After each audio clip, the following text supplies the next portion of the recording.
Hi all, എല്ലാവർക്കും QSPSC ഹസൽ PYQലേക്ക് സ്വാഗതം.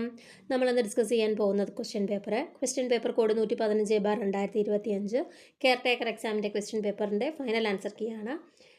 ഈ എക്സാം നടന്നത് 21 ജനുവരി 2026 അപ്പോൾ നമുക്ക് ക്വസ്റ്റ്യൻ പേപ്പർ നോക്കിയാലോ. ആദ്യത്തെ ചോദ്യം, താഴെ പറയുന്നവയിൽ ഗാന്ധിജിയുമായി ബന്ധമില്ലാത്ത സമരം ഏതാണ്? സ്വദേശി പ്രസ്ഥാനമാണ്. ഓപ്ഷൻ സി സ്വദേശി പ്രസ്ഥാനമാണ്. ഗാന്ധിജി ആദ്യമായിട്ട് പങ്കെടുക്കുന്ന സമരം ഏതാണ്? ചമ്പാരൻ സത്യാഗ്രഹമാണ് ഗാന്ധിജി ആദ്യമായി പങ്കെടുക്കുന്നത്. 1917 ചമ്പാരൻ സത്യാഗ്രഹത്തിലാണ് ഗാന്ധിജി ആദ്യമായിട്ട് പങ്കെടുക്കുന്നത്. ചമ്പാരനിലെ നീലം കർഷകരുടെ കഷ്ടപ്പാടുകളെക്കുറിച്ച് ഗാന്ധിജിയുടെ ശ്രദ്ധയിൽപ്പെടുത്തിയത് ആരായിരുന്നു? രാജ്കുമാർ ശുക്ലയായിരുന്നു. തുടർന്ന് 1916 INC സമ്മേളനത്തിൽ ഗാന്ധിജി പങ്കെടുക്കുകയും നീലം കർഷകരോടുള്ള സഹതാപം പ്രകടിപ്പിച്ചുകൊണ്ടുള്ള പ്രമേയം അവതരിപ്പിക്കാനായി ബ്രിജ് ബാബു കിഷോർ പ്രസാദിനെ ഏൽപ്പിക്കുകയായിരുന്നു ചെയ്തിരുന്നത്. ഓക്കെ, നീലം തോട്ടങ്ങളിൽ ജോലി ചെയ്തിരുന്ന കർഷകരെ പാശ്ചാത്യർ ചൂഷണം ചെയ്യുന്നതിനെതിരെ നടന്ന സത്യാഗ്രഹമായിരുന്നു ചമ്പാരൻ സത്യാഗ്രഹം. തിങ്കതീയ സമ്പ്രദായം ചമ്പാരൻ സത്യാഗ്രഹവുമായി ബന്ധപ്പെട്ടതായിരുന്നു. എന്താണ് തിങ്കതീയ സമ്പ്രദായം? കർഷകർ സ്വന്തം ഭൂമിയുടെ 3/4 ഭാഗവും ഭൂവുടമകൾക്ക് വേണ്ടിയിട്ട് നീലം കൃഷി ചെയ്യാൻ നിർബന്ധമായ വ്യവസ്ഥയാണ് തിങ്കതീയ സമ്പ്രദായം. അപ്പം ഇതിനെതിരെയായിട്ട് ഒരു അന്വേഷണ കമ്മീഷൻ വന്നായിരുന്നു. ഗേറ്റ് കമ്മീഷൻ എന്നാണ് പറയപ്പെടുന്നത്. എഡ്വേർഡ് ഗേറ്റിൻ്റെ നേതൃത്വത്തിൽ വന്ന ഗേറ്റ് കമ്മീഷൻ, ഇതിൽ മഹാത്മാഗാന്ധിയും അംഗമായിരുന്നു. ഇനി ഈ കമ്മീഷന്റെ റിപ്പോർട്ട് സമരത്തിന് അനുകൂലമായി വരികയും അതിനെ തുടർന്ന് ചമ്പാരൻ അഗ്രിഗേറിയൻ ബിൽ പാസ്സാവുകയും ചെയ്തിരുന്നു. ഇനി അഹമ്മദാബാദ് ബിൽ പണിമുടക്ക് എന്താണ്? 1918 ഗാന്ധിജിയുടെ നേതൃത്വത്തിൽ നടന്ന ആദ്യത്തെ നിരാഹാര സമരമാണ് അഹമ്മദാബാദ് തുണിമിൽ സമരം. അഹമ്മദാബാദിലെ തുണിമിൽ തൊഴിലാളികൾ നേരിടുന്ന പ്രശ്നങ്ങൾ ഗാന്ധിജി അറിയിച്ചതാരായിരുന്നു? അനസൂയ ബഹൻ. പ്ലേഗ് ബോണസുമായി ബന്ധപ്പെട്ട 35% വേതന വർധനവ് ആവശ്യപ്പെട്ട് ഗാന്ധിജി നടത്തിയ സത്യാഗ്രഹമായിരുന്നു അഹമ്മദാബാദ് മിൽ പണിമുടക്ക്. ഇനി നിസ്സഹകരണ പ്രസ്ഥാനം എന്താണ്? നിസ്സഹകരണ പ്രസ്ഥാനം ഗാന്ധിജിയുടെ നേതൃത്വത്തിൽ ആദ്യമായിട്ട് നടന്ന ബഹുജന പ്രക്ഷോഭമായിരുന്നു ഈ നിസ്സഹകരണ പ്രസ്ഥാനം എന്ന് പറയുന്നത്. 1920 നിസ്സഹകരണ പ്രസ്ഥാനം ആരംഭിച്ചത്. നിസ്സഹകരണ പ്രസ്ഥാനത്തിൻ്റെ പ്രധാന ലക്ഷ്യം എന്തായിരുന്നു? സ്വരാജ്യം നേടുക എന്നതായിരുന്നു പ്രധാന ലക്ഷ്യം. സമരത്തിൻ്റെ ഭാഗമായി ഗാന്ധിജി മുന്നോട്ട് വെച്ച പ്രധാന പരിപാടികൾ എന്തൊക്കെയായിരുന്നു? കോടതികൾ, വിദ്യാഭ്യാസ സ്ഥാപനങ്ങൾ, തെരഞ്ഞെടുപ്പ്, ഔദ്യോഗിക പരിപാടികൾ, ബ്രിട്ടീഷ് ഉൽപ്പന്നങ്ങൾ മുതലായവ ബഹിഷ്കരിക്കുക, നികുതി അടയ്ക്കാതിരിക്കുക, ബ്രിട്ടീഷ് ഗവൺമെൻറ് നൽകിയ ബഹുമതികൾ, കീർത്തിമുദ്രകൾ, സ്ഥാനങ്ങൾ എന്നിവ ഉപേക്ഷിക്കുക. ഇതെല്ലാം നിസ്സഹകരണ പ്രസ്ഥാനവുമായി ബന്ധപ്പെട്ടുള്ളവയാണ്. ഇനി എന്താണ് സ്വദേശി പ്രസ്ഥാനം? 1905 കഴ്സൺ പ്രഭുവിൻ്റെ ബംഗാൾ വിഭജനവുമായി ബന്ധപ്പെട്ട് രൂപീകരിച്ച പ്രസ്ഥാനമാണ് സ്വദേശി പ്രസ്ഥാനം എന്ന് പറയുന്നത്. സ്വദേശി പ്രസ്ഥാനം അറിയപ്പെടുന്ന മറ്റൊരു പേരെന്താണ്? വന്ദേ മാതരം മൂവ്മെൻറ്റ് എന്നാണ്. വന്ദേ മാതരം മൂവ്മെൻറ്റ്. സ്വദേശി പ്രസ്ഥാനത്തിൻ്റെ ആശയങ്ങൾ പ്രസിദ്ധീകരിച്ച ഇംഗ്ലീഷ് പത്രങ്ങൾ ഏതൊക്കെയാണ്? വന്ദേ മാതരം, അമൃത ബസാർ പത്രിക, ദ സ്റ്റേറ്റ്സ്മാൻ, യുഗാന്തർ. ഏതൊക്കെയാണ്? വന്ദേ മാതരം, അമൃത ബസാർ പത്രിക, ദ സ്റ്റേറ്റ്സ്മാൻ, യുഗാന്തർ. സ്വദേശി പ്രസ്ഥാനത്തിൻ്റെ ബംഗാളിലെ നേതാക്കൾ ആരൊക്കെയായിരുന്നു? അരബിന്ദോ ഘോഷ്, PC റോയ്, രവീന്ദ്രനാഥ് ടാഗോർ. ഇവർ 3 പേരുമായിരുന്നു ബംഗാളിലെ നേതാക്കൾ. ഇനി മഹാരാഷ്ട്രയിലാണെങ്കിൽ ആരാണ് നേതൃത്വം നൽകിയത്? ബാലഗംഗാധര തിലകും. മദ്രാസിലാണെങ്കിൽ VO ചിദംബരം പിള്ളയുമായിരുന്നു. കപ്പലോട്ടിയ തമിഴൻ എന്നറിയപ്പെടുന്ന VO ചിദംബരം പിള്ള സ്വദേശി സ്റ്റീം നാവിഗേഷൻ കമ്പനിയുടെ സ്ഥാപകനാണ് VO ചിദംബരം പിള്ള. ബാലഗംഗാധര തിലകാണെങ്കിലോ സ്വദേശി വസ്ത്രപ്രചാരണി സഭയുടെ സ്ഥാപകനാണ് ബാലഗംഗാധര തിലക്. സ്വദേശി പ്രസ്ഥാനത്തെ പിന്തുണച്ച സ്വദേശി ബാന്ധവ് സമിതിയുടെ സ്ഥാപകൻ ആരാണ്? അശ്വനി കുമാർ ദത്തയാണ്. സ്വദേശി ബാന്ധവ് സമിതിയുടെ സ്ഥാപകൻ അശ്വനി കുമാർ ദത്തയാണ്. സ്വദേശി പ്രസ്ഥാന സമരകാലത്ത് ഭാരത് മാത എന്ന ചിത്രം വരച്ചതാരായിരുന്നു? അബനീന്ദ്രനാഥ് ടാഗോർ ആയിരുന്നു. Indian Society of Oriental Arts സ്ഥാപിച്ചതും അബനീന്ദ്രനാഥ് ടാഗോറാണ്. ബംഗാൾ കെമിക്കൽസ് സ്ഥാപിച്ചത് ആരായിരുന്നു? പ്രഫുല്ല ചന്ദ്ര റേ ആയിരുന്നു. ബംഗാൾ കെമിക്കൽ സ്വദേശി സ്റ്റോർ സ്ഥാപിച്ചത് പ്രഫുല്ല ചന്ദ്ര റേ ആയിരുന്നു. ഇനി സ്വദേശി പ്രസ്ഥാനത്തിൻ്റെ ആശയങ്ങൾ പ്രചരിപ്പിക്കാനായി ആരംഭിച്ച പരമ്പരാഗത നൃത്തരൂപം ഏതായിരുന്നു? ജാത്രയായിരുന്നു. ജാത്ര സ്വദേശി പ്രസ്ഥാനത്തിൻ്റെ ആശയങ്ങൾ പ്രചരിപ്പിക്കുന്നതിനായി ആരംഭിച്ച പരമ്പരാഗത നൃത്ത നാടകരൂപമാണ് ജാത്ര എന്ന് പറയുന്നത്. സ്വദേശി പ്രസ്ഥാനവുമായി ബന്ധപ്പെട്ട് വിദേശ വസ്തുക്കളുടെ ബഹിഷ്കരണം എന്ന ആശയം ആദ്യമായി മുന്നോട്ട് വെച്ച വ്യക്തി ആരായിരുന്നു? കൃഷ്ണകുമാർ മിത്ര. അദ്ദേഹത്തിൻ്റെ ഈ ആശയം പ്രചരിപ്പിച്ച അദ്ദേഹത്തിൻ്റെ പ്രസിദ്ധീകരണം ഏതായിരുന്നു? സഞ്ജീവനി. അടുത്ത ചോദ്യം, 1857 കലാപവുമായി ബന്ധപ്പെട്ട് നേതാക്കളുടെയും അവർ നേതൃത്വം കൊടുത്ത സ്ഥലങ്ങളെയും താഴെ സൂചിപ്പിക്കുന്നു. ശരിയായ ജോഡി കണ്ടെത്തുക. ഏതാണ് ശരിയായ ജോഡി? ഓപ്ഷൻ എ ആണ് ശരിയായ ജോഡി. കാൺപൂർ നാനാ സാഹിബാണ്. കാൺപൂർ നാനാ സാഹിബാണ്. ഓക്കെ. ആരായിരുന്നു? ബീഹാർ ജഗദീഷ്പൂരിലൊക്കെ ആരായിരുന്നു? കൻവർ സിംഗ് ആയിരുന്നു. കൻവർ സിംഗ്. ലക്നൌവിലാണെങ്കിൽ ബീഗം ഹസ്രത്ത് മഹൽ ആയിരുന്നു. ലക്നൗ, ആഗ്ര, ഔദ്, അയോധ്യ തുടങ്ങിയ സ്ഥലങ്ങളിൽ ബീഗം ഹസ്രത്ത് മഹൽ ആയിരുന്നു. ഓക്കെ. ഇനി ഫൈസാബാദിലാണെങ്കിൽ മൗലവി അഹമ്മദുള്ളയായിരുന്നു. ഫൈസാബാദിൽ മൗലവി അഹമ്മദുള്ളയായിരുന്നു. ഡൽഹിയിലാരായിരുന്നു? ഭക്ത് ഖാനും ബഹദൂർ ഷാ രണ്ടാമനുമായിരുന്നു ഡൽഹിയിൽ. മീററ്റിലാണെങ്കിലോ ഖദം സിംഗ് ആയിരുന്നു. ഖദം സിംഗ്. ഝാൻസിയിൽ റാണി ലക്ഷ്മിബായി ആയിരുന്നു. ഝാൻസിയിൽ. എന്നാൽ ഗ്വാളിയറിലോ റാണി ലക്ഷ്മിബായിക്കൊപ്പം താന്തിയ തോപ്പിയും ഉണ്ടായിരുന്നു. ഓക്കെ. ഫൈസാബാദിൽ മൗലവി അഹമ്മദുള്ള. ഹരിയാനയിൽ റാവു തുലാറാം. ആസാമിലാണെങ്കിൽ മണിറാം ദത്ത. ബറൌട്ട് ഫർഗാനയിൽ ഷാമലായിരുന്നു. ഷാമൽ. ഓക്കെ. ഇനി ബറേലി, റോഹിൽഖണ്ഡിൽ ആരായിരുന്നു? ഖാൻ ബഹദൂർ ഖാൻ ആയിരുന്നു. ബറേലി, റോഹിൽഖണ്ഡ് മുതലായ സ്ഥലങ്ങളിൽ ഖാൻ ബഹദൂർ ഖാൻ. അടുത്ത ചോദ്യം, താഴെ പറയുന്നവയിൽ ശരിയായ ജോഡി കണ്ടെത്തുക. എല്ലാം ശരിയാണ്. സത്യോശോധക് സമാജ് ജ്യോതിറാവ് ഭൂലെ, ഹിതകാരിണി സമാജം വീരേശലിംഗം, പ്രാർത്ഥനാ സമാജം ആത്മാറാം പാണ്ഡുരംഗ്, ബ്രഹ്മസമാജം രാജാറാം മോഹൻ റോയ്. ഒന്നുകൂടെ ശ്രദ്ധിച്ചോളൂ. സത്യശോധക് സമാജ് ജ്യോതിറാവ് ഭൂലെ, ഹിതകാരിണി സമാജം വീരേശലിംഗം പന്തലു, പ്രാർത്ഥനാ സമാജം ആത്മാറാം പാണ്ഡുരംഗ്, ബ്രഹ്മസമാജം രാജാറാം മോഹൻ റോയ്. ലോങ് മാർച്ച് ഏത് വിപ്ലവവുമായി ബന്ധപ്പെട്ടിരിക്കുന്നു? ഓപ്ഷൻ ബി ചൈനീസ് വിപ്ലവമാണ്. ചൈനീസ് വിപ്ലവവുമായി ബന്ധപ്പെട്ടതാണ് ലോങ് മാർച്ച്. ചിയാൻ കൈഷേക്ക് എന്ന ചൈനീസ് ഏകാധിപതിക്കെതിരെ 1934 മാവോ സേതുങ് നയിച്ചതാണ് Long March. 1934 Long March Mao Tse tung നയിച്ചത്. ഓക്കെ. എവിടെ മുതലായിരുന്നു? കമ്മ്യൂണിസ്റ്റുകൾ മാവോയുടെ നേതൃത്വത്തിൽ തെക്കൻ ചൈനയിലെ ഖിയാങ്സി മുതൽ പടിഞ്ഞാറ് യാനം ഷെൻസി വരെ നടത്തിയതാണ് ലോങ് മാർച്ച്. ഏകദേശം 12,000 കിലോമീറ്റർ സഞ്ചരിച്ച് മാവോയുടെ നേതൃത്വത്തിൽ ധാരാളം കൃഷിഭൂമികളും അനേക ഗ്രാമങ്ങളും പ്രഭുക്കന്മാരിൽ നിന്ന് പിടിച്ചെടുത്ത് കർഷകർക്ക് നൽകിയ യാത്രയാണ് ലോങ് മാർച്ച് എന്ന് പറയുന്നത്. ഓക്കെ. അടുത്തത്, 1936 കണ്ണൂരിൽ നിന്ന് മദ്രാസിലേക്ക് പട്ടിണി ജാഥ നയിച്ചതാരായിരുന്നു? AKG ആണ്. AK ഗോപാലനാണ് 1936 കണ്ണൂരിൽ നിന്ന് മദ്രാസിലേക്ക് പട്ടിണി ജാഥ നയിച്ചത്. മലബാറിലെ ജനജീവിതത്തിൻ്റെ ശോചനീയാവസ്ഥ മദ്രാസ് ഗവൺമെൻറ്റിൻ്റെ ശ്രദ്ധയിൽപ്പെടുത്താൻ വേണ്ടിയിട്ട് AKG നടത്തിയതാണ് പട്ടിണി ജാഥ. എന്താണ്? മലബാറിലെ ജനജീവിതത്തിൻ്റെ ശോചനീയാവസ്ഥ മദ്രാസ് ഗവൺമെൻറ്റിൻ്റെ ശ്രദ്ധയിൽപ്പെടുത്തുന്നതിന് വേണ്ടിയിട്ട് AKG 1936 കണ്ണൂരിൽ നിന്ന് മദ്രാസിലേക്ക് നയിച്ചതാണ് പട്ടിണി ജാഥ. അടുത്ത ചോദ്യം, എവറസ്റ്റ് കീഴടക്കിയ ആദ്യ മലയാളി വനിത ആരാണ്? Option A Safreena Latheef. Everest കീഴടക്കിയ ആദ്യ മലയാളി വനിത ആരാണ്? സഫ്രീന ലത്തീഫ്. ഓക്കെ. അടുത്ത ചോദ്യം, ഹവായ്, ഫ്രഞ്ച്, പോളിനേഷ്യ, സൊമാഒ എന്നീ ദ്വീപ സമൂഹങ്ങൾ ഏത് സമുദ്രത്തിൻ്റെ ഭാഗമാണ്? ഓപ്ഷൻ എ ശാന്തസമുദ്രം. പസഫിക് ഓഷൻ്റെ ഭാഗമാണ് ഹവായ്, ഫ്രഞ്ച് പോളിനേഷ്യ, സൊമാഒ എന്നീ ദ്വീപ സമൂഹങ്ങൾ. മഹാസമുദ്രങ്ങളിൽ ഏറ്റവും ആഴമേറിയ സമുദ്രമാണ് പസഫിക് സമുദ്രം. പസഫിക് സമുദ്രത്തിൻ്റെ ആകെ വിസ്തീർണം എത്രയാണ്? 165.2 ലക്ഷം ചതുരശ്ര കിലോമീറ്ററാണ് പസഫിക് സമുദ്രത്തിൻ്റെ ആകെ വിസ്തീർണം എന്ന് പറയുന്നത്. ഓക്കെ. ലോകത്ത് ഏറ്റവും കൂടുതൽ മത്സ്യസമ്പത്ത് ഉള്ള സമുദ്രം ഏതാണ്? പസഫിക് സമുദ്രമാണ്. ലോകത്ത് ഏറ്റവും കൂടുതൽ അഗ്നിപർവ്വത സ്ഫോടനങ്ങൾ ഉണ്ടാകുന്ന സമുദ്രം ഏതാണ്? പസഫിക് സമുദ്രത്തിലെ റിംഗ് ഓഫ് ഫയർ എന്ന മേഖലയിലാണ് ലോകത്തിലെ ഏറ്റവും കൂടുതൽ അഗ്നിപർവ്വത സ്ഫോടനങ്ങൾ ഉണ്ടാകുന്നത്. ഈസ്റ്റർ ദ്വീപ് സ്ഥിതി ചെയ്യുന്ന സമുദ്രം ഏതാണ്? പസഫിക് സമുദ്രമാണ്. ഈസ്റ്റർ ദ്വീപ് സ്ഥിതി ചെയ്യുന്നത് പസഫിക് സമുദ്രത്തിലാണ്. അതുപോലെ തന്നെ പാപ്പുവ ന്യൂ ഗിനിയ എന്ന് പറയുന്ന ദ്വീപും സ്ഥിതി ചെയ്യുന്നത് പസഫിക് സമുദ്രത്തിലാണ്. ഓക്കെ.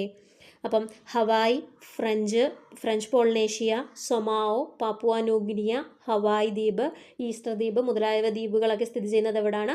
പസഫിക് സമുദ്രത്തിലാണ്. ലോകത്തിലെ ഏറ്റവും വലിയ അഗ്നിപർവ്വതമായ തമു മാസിഫ് സ്ഥിതി ചെയ്യുന്നതും പസഫിക് സമുദ്രത്തിലാണ്. ലോകത്തിലെ ഏറ്റവും വലിയ അഗ്നിപർവ്വതമായ തമു മാസിഫ് സ്ഥിതി ചെയ്യുന്നതും പസഫിക് സമുദ്രത്തിലാണ്. ഓക്കെ. ലോകവിസ്തൃതിയുടെ 1/3 ഭാഗം പസഫിക് സമുദ്രമാണ്. ലോകവിസ്തൃതിയുടെ 1/3 ഭാഗം പസഫിക് സമുദ്രമാണ്. ഓക്കെ. ചലഞ്ചർ ഗർത്തത്തിലേക്ക് ഒറ്റയ്ക്ക് യാത്ര നടത്തിയ ഹോളിവുഡ് സംവിധായകനാരാണ്? ജെയിംസ് കാമറൂൺ ആണ്. ഭൂമിയിലെ ഏറ്റവും ആഴമുള്ള ഭാഗമായ ചലഞ്ചർ ഗർത്തം എവിടെയാണ് സ്ഥിതി ചെയ്യുന്നത്? പസഫിക് സമുദ്രത്തിലാണ്. Mariana Trench. ഓക്കെ. അപ്പം ചലഞ്ചർ ഗർത്തത്തിലേക്ക് ഒറ്റയ്ക്ക് യാത്ര നടത്തിയ ഹോളിവുഡ് സംവിധായകൻ ആരാണ്? ജെയിംസ് കാമറൂൺ ആണ്. James Cameron. ഓക്കെ. അറ്റ്ലാന്റിക് സമുദ്രത്തിൻ്റെ വിസ്തൃതി എത്ര കിലോമീറ്ററാണ്? 82.4 ലക്ഷം ചതുരശ്ര കിലോമീറ്ററാണ് അറ്റ്ലാന്റിക് സമുദ്രത്തിൻ്റെ വിസ്തൃതി. അറ്റ്ലാന്റിക് സമുദ്രത്തിലെ ഏറ്റവും ആഴം കൂടിയ ഭാഗം ഏതാണ്? പ്യൂറട്ടോറിക്ക ഗർത്തമാണ്. പ്യൂറട്ടോറിക്ക ഗർത്തമാണ് അറ്റ്ലാന്റിക് സമുദ്രത്തിലെ ഏറ്റവും ആഴം കൂടിയ ഭാഗം. എസ് ആകൃതിയിൽ കാണുന്ന സമുദ്രമാണ് അറ്റ്ലാന്റിക് സമുദ്രം. അറ്റ്ലാന്റിക് സമുദ്രത്തിൻ്റെ മധ്യഭാഗത്തായിട്ട് സ്ഥിതി ചെയ്യുന്ന ഒരു പർവ്വതനിരയുണ്ടല്ലോ, ഏതാണ്? മധ്യ അറ്റ്ലാന്റിക് പർവ്വതനിരയാണ്. 14,000 കിലോമീറ്റർ നീളമുള്ള മധ്യ അറ്റ്ലാന്റിക് പർവ്വതനിര. ഓക്കെ. ഇനി ആമസോൺ നദി പതിക്കുന്ന സമുദ്രം ഏതാണ്? അറ്റ്ലാന്റിക് സമുദ്രമാണ്. ബർമൂഡ ട്രയാങ്കിൾ സ്ഥിതി ചെയ്യുന്നത് എവിടെയാണ്? അറ്റ്ലാന്റിക് സമുദ്രത്തിലാണ്. അവിടെയാണല്ലേ ടൈറ്റാനിക് ദുരന്തം നടന്നത്, ബർമൂഡ ട്രയാങ്കിളിൽ. ഓക്കെ. എന്നായിരുന്നു അത്? 1912 ഏപ്രിൽ 14 ടൈറ്റാനിക് ദുരന്തമുണ്ടായത്. ഇനി ഇന്ത്യൻ മഹാസമുദ്രത്തിൻ്റെ വിസ്തൃതി എത്രയാണ്? 73.4 ലക്ഷം ചതുരശ്ര കിലോമീറ്ററാണ് ഇന്ത്യൻ മഹാസമുദ്രത്തിൻ്റെ വിസ്തൃതി. ഇന്ത്യൻ മഹാസമുദ്രത്തിലെ ഏറ്റവും ആഴം കൂടിയ ഭാഗം ഏതാണ്? വാൾട്ടൺ ഗർത്തമാണ്. വാൾട്ടൺ ഗർത്തം. വലുപ്പത്തിൽ 3-ാം സ്ഥാനത്തുള്ള സമുദ്രമാണ് ഇന്ത്യൻ മഹാസമുദ്രം. ഓക്കെ. ഇന്ത്യൻ മഹാസമുദ്രത്തിൻ്റെ വലിയ ദ്വീപ് ഏതാണ്? മഡഗാസ്കർ ആണ്. മഡഗാസ്കർ 8ാമത്തെ ഭൂഖണ്ഡം എന്നറിയപ്പെടുന്ന മഡഗാസ്കർ ആണ് ഇന്ത്യൻ മഹാസമുദ്രത്തിലെ ഏറ്റവും വലിയ ദ്വീപ്. ജാവ, സുമാത്ര എന്നീ ദ്വീപുകൾ സ്ഥിതി ചെയ്യുന്നത് എവിടെയാണ്? ഇന്ത്യൻ മഹാസമുദ്രത്തിലാണ്. ചെങ്കടൽ, അറബിക്കടൽ, പേർഷ്യൻ കടൽ, ബംഗാൾ ഉൾക്കടൽ എന്നിവ സ്ഥിതി ചെയ്യുന്നതും ഇന്ത്യൻ മഹാസമുദ്രത്തിലാണ്. ഓക്കെ. ഇനി ആർട്ടിക് സമുദ്രം. ഏറ്റവും ചെറിയ സമുദ്രമാണ് ആർട്ടിക് സമുദ്രം. എത്രയാണ്? 14 ലക്ഷം ചതുരശ്ര കിലോമീറ്ററാണ് ആർട്ടിക് സമുദ്രത്തിൻ്റെ വിസ്തൃതി എന്ന് പറയുന്നത്. അന്റാർട്ടിക് ആണെങ്കിലോ 32 ലക്ഷം ചതുരശ്ര കിലോമീറ്ററാണ് അന്റാർട്ടിക് സമുദ്രത്തിൻ്റെ വിസ്തൃതി. ദക്ഷിണ സമുദ്രം എന്നറിയപ്പെടുന്നത് അന്റാർട്ടിക് സമുദ്രമാണ്. ഓക്കെ. അടുത്ത ചോദ്യം. വടക്കേ അമേരിക്കയിലെ സാൻ ആൻഡ്രിയാസ് ഭ്രംശമേഖല കൂടുതൽ ഭൂകമ്പങ്ങൾക്ക് വിധേയമാകുന്നതിൻ്റെ കാരണങ്ങൾ ശരിയായവ കണ്ടെത്തുക. എന്താണ്? 2ഉം 4ഉമാണ്. ഉപരിതല ഫലകങ്ങളുടെ ചലനം, ദുർബലമായ ഫലക അതിരുകൾ. അപ്പം എന്തൊക്കെയാണ്? വടക്കേ അമേരിക്കയിലെ സാൻ ആൻഡ്രിയാസ് ഭ്രംശമേഖല കൂടുതൽ ഭൂകമ്പങ്ങൾക്ക് വിധേയമാകുന്നതിൻ്റെ പ്രധാന കാരണങ്ങൾ എന്താണ്? ഉപരിതല ഫലകങ്ങളുടെ ചലനം, ദുർബലമായ ഫലക അതിരുകൾ. ഓക്കെ. അടുത്ത ചോദ്യം. ഇന്ത്യൻ ബഹിരാകാശ സംഘടന വികസിപ്പിച്ചെടുത്ത ആസ്ഥാനിക ജിയോ പ്ലാറ്റ്ഫോം എന്ത് പേരിൽ അറിയപ്പെടുന്നു? Option A Bhuvan. ഇന്ത്യൻ ബഹിരാകാശ സംഘടന വികസിപ്പിച്ചെടുത്ത ആസ്ഥാനിക ജിയോ പ്ലാറ്റ്ഫോം ഏത് പേരിൽ അറിയപ്പെടുന്നു? ഭുവൻ. ദേശീയ ജലപാതകളുടെ പ്രാധാന്യം വർദ്ധിക്കുകയും പുതിയ പ്രദേശങ്ങൾ ജലപാതകളുടെ ഭാഗമാവുകയും ചെയ്യുന്നു. ഇതിൽ ദേശീയ ജലപാത 5 നാഷണൽ വാട്ടർവേ 5 ബന്ധിപ്പിക്കുന്ന പ്രധാന മേഖലകൾ ഏതൊക്കെയാണ്? Option D Brahmani Mahanadi delta. ഏതാണ്? ബ്രാഹ്മണി മഹാനദി ഡെൽറ്റയാണ് നാഷണൽ വാട്ടർവേ 5 ബന്ധിപ്പിക്കുന്നത്. നാഷണൽ വാട്ടർവേ 1 ഏതാണ്? അലഹബാദ് ഹൽദിയ ആണ്. അലഹബാദ് ഹൽദിയ. ഗംഗാ നദിയിലെ അലഹബാദ് ഹൽദിയയാണ് നാഷണൽ വാട്ടർവേ 1. 1620 കിലോമീറ്ററാണ് ആകെ നീളം എന്ന് പറയുന്നത്. നാഷണൽ വാട്ടർവേ 2 ഏതാണ്? സാദിയ മുതൽ ദുബ്രി വരെയുള്ള വാട്ടർവേ 2. ഓക്കെ. ബ്രഹ്മപുത്ര നദിയിലെയാണ് നാഷണൽ വാട്ടർവേ 2 എന്ന് പറയുന്നത്. Sadiya, Dhubri. Okay. 891 kilometre. National waterway 3 ഏതാണ്? കൊല്ലം കോഴിക്കോടാണല്ലേ. കൊല്ലം കോഴിക്കോട് അല്ലെങ്കിൽ കൊല്ലം കോട്ടപ്പുറം വരെ ഉള്ളതാണ് national waterway 3. West Coast Canal എന്നറിയപ്പെടുന്നതും നാഷണൽ വാട്ടർവേ 3 ആണ്. നാഷണൽ വാട്ടർവേ 4 ഏതാണ്? കാക്കിനഡ, പുതുച്ചേരി, ഗോദാവരി, കൃഷ്ണ നദിയിലുള്ള കാക്കിനഡ, പുതുച്ചേരിയാണ് നാഷണൽ വാട്ടർവേ 4. നാഷണൽ വാട്ടർവേ 5 ഏതാണ്? ബ്രാഹ്മണി മഹാനദി ഡെൽറ്റ അല്ലേ. താൾച്ചർ മുതൽ പാരാദീപ് വരെയുള്ള ബ്രാഹ്മണി മഹാനദി ഡെൽറ്റ ഉൾപ്പെടുന്നതാണ് national waterway 5. East cost canal എന്നും അറിയപ്പെടുന്നുണ്ട്. ഓക്കെ. അടുത്ത ചോദ്യം. ഇന്ത്യയുടെ ധാതു സമ്പത്തിൻ്റെ നല്ലൊരു ഭാഗവും ഛോട്ടാ നാഗ്പൂർ പീഠഭൂമിയുടെ ഭാഗത്തായി കാണപ്പെടുന്ന കോർബ, ദന്തേവാദ തുടങ്ങിയ ഖനന മേഖലകൾ ഏത് സംസ്ഥാനത്തിൻ്റെ ഭാഗമാണ്? ഓപ്ഷൻ സി ഛത്തീസ്ഗഡ് ആണ്. അപ്പം കോർഗ, ദന്തേവാഡ തുടങ്ങിയ ഖനന മേഖലകൾ ഏത് സംസ്ഥാനത്തിൻ്റെ ഭാഗമാണ്? Option C Chhattisgarh. Korba, Dantewada, Chhattisgarh. Okay. അടുത്ത ചോദ്യം. 2024 ജനുവരിയിൽ വീശിയടിച്ച ചുഴലിക്കാറ്റ് മഡഗാസ്കർ ദ്വീപ സമൂഹങ്ങളിൽ നഷ്ടം വിതച്ചിരുന്നു. ഈ ചുഴലിക്കാറ്റ് ഏത് പേരിൽ അറിയപ്പെടുന്നു? Option B Alvaro. അപ്പം 2024 ജനുവരിയിൽ വീശിയടിച്ച ചുഴലിക്കാറ്റ് മഡഗാസ്കർ ദ്വീപ സമൂഹങ്ങളിൽ നാശനഷ്ടം വിതച്ചിരുന്നു. ഈ ചുഴലിക്കാറ്റ് ഏത് പേരിൽ അറിയപ്പെടുന്നു? അൾവാരോ എന്നാണ്. അൾവാരോ. ഓക്കെ. അടുത്ത ചോദ്യം. ചുവടെ തന്നിട്ടുള്ളവയിൽ തെറ്റായ ജോഡി ഏത്? ഓപ്ഷൻ ഡി ആണ് തെറ്റ്. സ്വതന്ത്ര ഭാരതത്തിലെ ആദ്യത്തെ വ്യാവസായിക നയം 1956 എന്ന് പറയുന്നതാണ് തെറ്റ്. സ്വതന്ത്ര ഭാരതത്തിലെ ആദ്യത്തെ വ്യവസായ നയം എന്നായിരുന്നു? 1948 1948. ഇനി ദേശീയ ആസൂത്രണ സമിതി എന്നാണ്? 1938. ബോംബെ പദ്ധതി 1944. ആസൂത്രണ കമ്മീഷൻ രൂപീകരണം 1950. ഓക്കെ. ഇന്ത്യയിലെ ബാങ്കിംഗ് മേഖലയുമായി ബന്ധപ്പെട്ട് ശരിയായ പ്രസ്താവനകൾ ഏതെല്ലാം? 1, 2, 3 ശരിയാണ്. ഏതാണ്? 1969 14 ബാങ്കുകൾ ദേശസാൽക്കരിക്കപ്പെട്ടു. 1993 New Bank of India Punjab National ബാങ്കിൽ ലയിപ്പിച്ചു. 1770 ആരംഭിച്ച ബാങ്കാണ് ബാങ്ക് ഓഫ് ഹിന്ദുസ്ഥാൻ. ഒന്നുകൂടെ നോക്കാം. 1969 14 ബാങ്കുകൾ ദേശസാൽക്കരിക്കപ്പെട്ടു എന്നാണ്. 1969 ജൂലൈ 19 14 ബാങ്കുകൾ ദേശസാൽക്കരിച്ചത്. ഇന്ദിരാഗാന്ധി വി വി ഗിരി ഗവൺമെൻറ്റായിരുന്നു അന്ന് നിലവിലുണ്ടായിരുന്നത്. 50 കോടി രൂപയിലധികം ആസ്തിയുള്ള ബാങ്കുകളെയാണ് അന്ന് ദേശസാൽക്കരിച്ചത്. ഓക്കെ. രണ്ടാം ബാങ്ക് ദേശസാൽക്കരണം നടന്നതെന്നാണ് 1980 ഏപ്രിൽ 15 രണ്ടാം ബാങ്ക് ദേശസാൽക്കരണം നടക്കുന്നത്. അന്ന് 6 ബാങ്കുകളാണ് ദേശസാൽക്കരിച്ചത്. ഇന്ദിരാഗാന്ധി നീലം സഞ്ജീവ് റെഡ്ഡി ഗവൺമെൻറ് ആയിരുന്നു അന്നുണ്ടായിരുന്നത്. 200 കോടിയിലധികം മൂലധനമുള്ള ബാങ്കുകളെയാണ് രണ്ടാം ദേശസാൽക്കരണ സമയത്ത് ദേശസാൽക്കരിച്ചത്. Okay. 1993 New Bank of India Punjab National ബാങ്കിൽ ലയിപ്പിച്ചു. 1770 ആരംഭിച്ച ബാങ്കാണ് ബാങ്ക് ഓഫ് ഹിന്ദുസ്ഥാൻ. അടുത്ത ചോദ്യം. ചുവടെ തന്നിട്ടുള്ളവയിൽ സാമ്പത്തിക ശാസ്ത്രജ്ഞനായ ആഡം സ്മിത്തുമായി ബന്ധപ്പെട്ട ആശയമേത്? 1, 3 സമ്പത്തിനെ കുറിച്ചുള്ള പഠനം, സ്റ്റഡി ഓഫ് വെൽത്ത്. പിന്നെ മിച്ചമൂല്യ ലേസസ് ഫെയർ സിദ്ധാന്തം. മിച്ചമൂല്യ സിദ്ധാന്തം ആരുമായി ബന്ധപ്പെട്ടതാണ്? കാർൽ മാർക്സുമായിട്ട് ബന്ധപ്പെട്ടതാണ് മിച്ചമൂല്യ സിദ്ധാന്തം, സർപ്ലസ് പ്രിൻസിപ്പിൾ. ഓക്കെ. അടുത്ത ചോദ്യം. ഹരിത വിപ്ലവത്തിൻ്റെ നേട്ടങ്ങളിൽ ഉൾപ്പെടുന്ന പ്രസ്താവനകൾ ഏതെല്ലാം? 1, 2, 3 ഉൾപ്പെടും. ഭക്ഷ്യധാന്യങ്ങളുടെ ഉൽപ്പാദന വർധനവ്, ഭക്ഷ്യ സ്വയം പര്യാപ്തത, ഭക്ഷ്യധാന്യങ്ങളുടെ വില കുറഞ്ഞു. ഓക്കെ. 1960 പകുതി മുതൽ 70 പകുതി വരെയാണ് ഒന്നാം ഹരിത വിപ്ലവം. രണ്ടാം ഹരിത വിപ്ലവം നടക്കുന്നത് 1970 മധ്യം മുതൽ 1980 മധ്യം വരെയുമാണ്. ഓക്കെ. ഹരിത വിപ്ലവത്തിൻ്റെ പിതാവ് എന്നറിയപ്പെടുന്നത് നോർമൻ ബോർലോഗിനെയാണ്. എന്നാൽ ഇന്ത്യൻ ഹരിത വിപ്ലവത്തിൻ്റെ പിതാവ് എന്നറിയപ്പെടുന്നത് MS സ്വാമിനാഥനെയാണ്. അടുത്ത ചോദ്യം. ചുവടെ തന്നിട്ടുള്ളവയിൽ റിസർവ് ബാങ്ക് ഓഫ് ഇന്ത്യയുടെ ഗവർണർ സ്ഥാനം വഹിച്ചിട്ടുള്ളത് ആരെല്ലാമാണ്? 1, 2, 3 എല്ലാവരും വഹിച്ചിട്ടുണ്ട്. Shaktikanta Das, KR Puri, Manmohan Singh. 1926 Hilton young കമ്മീഷന്റെ നിർദ്ദേശപ്രകാരമാണ് RBI സ്ഥാപിതമായത്. ഹിൽട്ടൺ യങ് കമ്മീഷനെ royal commission of Indian currency and finance എന്നും അറിയപ്പെടുന്നു. 1934 നിയമം പാസ്സാക്കുകയും 1935 RBI സ്ഥാപിതമാവുകയും ചെയ്തു. 1937 വരെ കൽക്കട്ടയായിരുന്നു ആസ്ഥാനം. എന്നാൽ അതിനുശേഷം മുംബൈയിലേക്ക് മാറ്റിയിരുന്നു. ഓക്കെ. 1949 RBI ദേശസാൽക്കരണം നടന്നത്. 1949 RBI ദേശസാൽക്കരണം നടന്നത് ജനുവരി 1. ഓക്കെ. അടുത്ത ചോദ്യം. ചുവടെ തന്നിട്ടുള്ളവയിൽ ശരിയായ പ്രസ്താവനകൾ ഏതെല്ലാം? ഓപ്ഷൻ ബി 2, 3 ശരി. ഇന്ത്യയിലെ ഏറ്റവും വലിയ ധാതു അധിഷ്ഠിത വ്യവസായമാണ് ഇരുമ്പുരുക്ക് വ്യവസായം. ഇരുമ്പുരുക്ക് വ്യവസായത്തിൻ്റെ ഒരു പ്രധാന അസംസ്കൃത വസ്തുവാണ് കൽക്കരി. രണ്ടും ശരിയാണ്. ഇനി ടാറ്റ ഇരുമ്പുരുക്ക് കമ്പനി ഇന്ത്യയിലെ ഏറ്റവും വലിയ പൊതുമേഖല ഇരുമ്പുരുക്കുശാലയല്ല അല്ലേ, ഇപ്പോൾ സ്വകാര്യ മേഖല ഇരുമ്പുരുക്ക് വ്യവസായശാലയാണ് ടാറ്റ ടിസ്കോ എന്ന് പറയുന്നത്. ഓക്കെ. അടുത്ത ചോദ്യം. ചുവടെ തന്നിട്ടുള്ളവയിൽ 2024 അവതരിപ്പിച്ച കേന്ദ്ര ബജറ്റിലെ ആദായ നികുതിയുമായി ബന്ധപ്പെട്ട പ്രസ്താവനകൾ ഏതെല്ലാമാണ്? 1, 3 3 ലക്ഷം രൂപ വരെയുള്ള വരുമാനത്തിന് നികുതിയില്ല. 15 ലക്ഷം രൂപയ്ക്ക് മുകളിലുള്ള വരുമാനത്തിന് 30% നികുതി. അടുത്ത ചോദ്യം. താഴെ തന്നിരിക്കുന്നവയിൽ ആരൊക്കെയാണ് ഭരണഘടനാ നിർമ്മാണ സഭയുടെ ഉപാധ്യക്ഷന്മാർ? ആരൊക്കെയാണ്? Option A HC മുഖർജിയും VT കൃഷ്ണമാചാര്യയുമാണ്. HC മുഖർജിയും VT കൃഷ്ണമാചാര്യയുമാണ് ഉപാധ്യക്ഷന്മാർ. എന്നാൽ അധ്യക്ഷനാരായിരുന്നു? രാജേന്ദ്ര പ്രസാദ് ആയിരുന്നു അധ്യക്ഷൻ. താൽക്കാലിക അധ്യക്ഷനാരായിരുന്നു? സച്ചിദാനന്ദ സിൻഹയായിരുന്നു താൽക്കാലിക അധ്യക്ഷൻ. അടുത്ത ചോദ്യം. ഏത് രാജ്യത്തിൻ്റെ ഭരണഘടനയിൽ നിന്നാണ് മാർഗനിർദ്ദേശക തത്വങ്ങൾ ഇന്ത്യ കടം കൊണ്ടിട്ടുള്ളത്?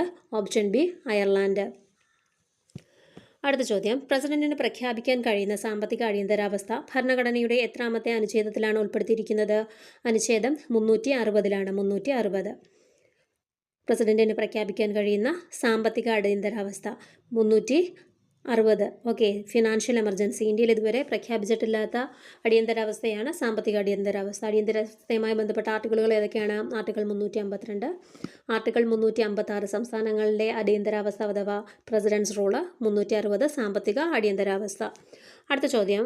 1985 പാസ്സാക്കപ്പെടുകയും നിലവിൽ വരികയും ചെയ്ത 52ാം ഭേദഗതി ഏത് വിഷയമാണ് പ്രതിപാദിക്കുന്നത്? കൂറുമാറ്റ നിരോധന നിയമമാണ് പ്രതിപാദിക്കുന്നത്. 52ാം ഭേദഗതി പ്രതിപാദിക്കുന്നത് എന്താണ്? കൂറുമാറ്റ നിരോധന നിയമം.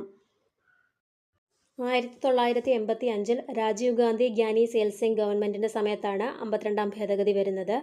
ഓക്കെ, എന്താണ് കൂറുമാറ്റ നിരോധന നിയമം? ഒരു രാഷ്ട്രീയ പാർട്ടിയുടെ ബാനറിൽ മത്സരിച്ച് വിജയിച്ച ഒരാൾ മറ്റൊരു രാഷ്ട്രീയ പാർട്ടിയിലേക്ക് കൂറുമാറുന്നത് തടയാൻ വേണ്ടിയിട്ട് കൊണ്ടുവന്നതാണ് കൂറുമാറ്റ നിരോധന നിയമം. 10ാം പട്ടികയിൽ ഉൾപ്പെടുത്തിയിട്ടുണ്ട്. കൂറുമാറ്റ നിരോധന നിയമത്തെ 10ാം പട്ടികയിൽ ഉൾപ്പെടുത്തിയിട്ടുണ്ട്. ഓക്കെ, 91ാം ഭരണഘടനാ ഭേദഗതി പ്രകാരം ഈ കൂറുമാറ്റ നിരോധനത്തിനെ നിയമം ശക്തിപ്പെടുത്തുകയും ചെയ്തിട്ടുണ്ട്. 91ാം ഭേദഗതി 2003 ഈ 52ാം ഭേദഗതി പ്രകാരം നിലവിൽ വന്ന കൂറുമാറ്റ നിരോധന നിയമത്തെ ശക്തിപ്പെടുത്തുകയും ചെയ്തിട്ടുണ്ട്. ഓക്കെ, ഇനി പഞ്ചായത്ത് രാജ് ആർട്ടിക്കിൾ 40. പഞ്ചായത്ത് രാജ് നിലവിൽ വരാൻ കാരണമായ ഭേദഗതി ഏതാണ്? 73ാം ഭേദഗതിയാണ്. 73ാം ഭേദഗതി. അതുപോലെ നഗര തദ്ദേശ സ്വയംവൽക്കരണമാണെങ്കിൽ 74ാം ഭേദഗതി പ്രകാരമാണ് വന്നത്. മിനി കോൺസ്റ്റിറ്റ്യൂഷൻ എന്നറിയപ്പെടുന്ന ഭരണഘടനാ ഭേദഗതി ഏതാണ്? 42ാം ഭേദഗതിയാണ് മിനി കോൺസ്റ്റിറ്റ്യൂഷൻ എന്ന് അറിയപ്പെടുന്നത്. അടുത്ത ചോദ്യം, കൺകറന്റ് ലിസ്റ്റിൽ ഉൾപ്പെടുന്ന വിഷയങ്ങൾ ചുവടെ തന്നിരിക്കുന്നവയിൽ ഏതാണ് ശരിയായിട്ടുള്ളത്? ഓക്കെ, ഏതാണ്? ഓപ്ഷൻ എ വനം വൈദ്യുതിയാണ്. വനം വൈദ്യുതി. 1976 42ാം ഭേദഗതിയിലൂടെ സ്റ്റേറ്റ് ലിസ്റ്റിൽ നിന്നും കൺകറന്റ് ലിസ്റ്റിലേക്ക് മാറ്റപ്പെട്ട 5 വിഷയങ്ങളുണ്ടായിരുന്നു. ഏതൊക്കെയാണ്? വനം, വിദ്യാഭ്യാസം, അളവ് തൂക്ക സമ്പ്രദായം, വന്യജീവികളുടെയും പക്ഷികളുടെയും സംരക്ഷണം, സുപ്രീം കോടതിയും ഹൈക്കോടതിയും ഒഴികെയുള്ള മറ്റു കോടതികളുടെ ഭരണ സമ്പ്രദായം.